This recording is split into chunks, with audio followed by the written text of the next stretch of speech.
নমস্কার। আরও একটা গুরুত্বপূর্ণ চাকরির আপডেট নিয়ে চলে এলাম। আপনারা দেখছেন আপনাদেরই প্রিয় বিশ্বস্ত চ্যানেল।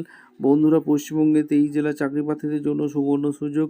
WBSCTS-এর তরফ থেকে বাম্পার ভর্তি, বিদ্যুৎ দপ্তরের নতুন নিয়োগ, বয়স 18 থেকে 40 বছর, পারবেন স্থায়ী চাকরি, বিভিন্ন পদে বিভিন্ন যোগ্যতায় নিয়োগ, 10 পাস 12 পাস গ্র্যাজুয়েশন করে থাকলে আবেদন করতে পারবে। বেতন শুরুতেই তোমাদের দিয়ে দিচ্ছে 27,000 টাকা। 27,000 টাকা শুরুতেই বেতন দিচ্ছে। অভিজ্ঞতা ছাড়াই নিয়োগ হচ্ছে। সরাসরি ইন্টারভিউর মাধ্যমে এরা যোগ্য প্রার্থীদের ছাঁটাই বাছাই করবে। এখানে লাস্ট ডেট কবে আছে, সিলেকশন প্রসেস আছে, A to Z এই প্রতিবেদনে বলবো। তার জন্য ভিডিওটা মনোযোগ দিয়ে দেখতে হবে, জানতে হবে, বুঝতে হবে। এবং আমাদের চ্যানেলে ফার্স্ট টাইমে থাকলে একটাই কাজ করতে হবে, চ্যানেলটাকে সাবস্ক্রাইব করে বেল আইকনটা টিপে রাখতে হবে লেটেস্ট নিউ নোটিফিকেশন পাওয়ার জন্য। স্টেপ টু স্টেপ একদম অফিসিয়াল বিজ্ঞপ্তি তোমাদের সামনে তুলে ধরছি। ভিডিওটা না স্কিপ করে মনোযোগ দিয়ে দেখতে থাকো, জানতে থাকো, বুঝতে থাকো এবং আবেদনগুলো করতে থাকো।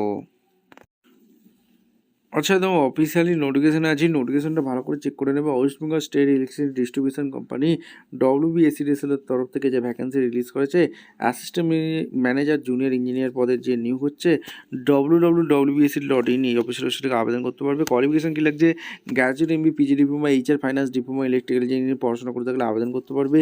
কোন পোস্টে কোন পোস্টে নিয়োগ হচ্ছে, assistant manager HRNA, assistant manager FNA, এই জুনিয়র ইঞ্জিনিয়ারিং ইলেকট্রিক্যাল ডিপার্টমেন্টের নিয়োগ হচ্ছে। অ্যাপ্লিকেশন ফি একটা আছে। এখানে তোমাদের 36,800 থেকে 1,60,000 স্যালারি, আর computer based CBT test, online test, আর এখানে পার্সোনাল ইন্টারভিউর মাধ্যমে যোগ্য প্রার্থীদের ছাঁটাই বাছাই করবে। ডকুমেন্টস ভেরিফিকেশন হবে।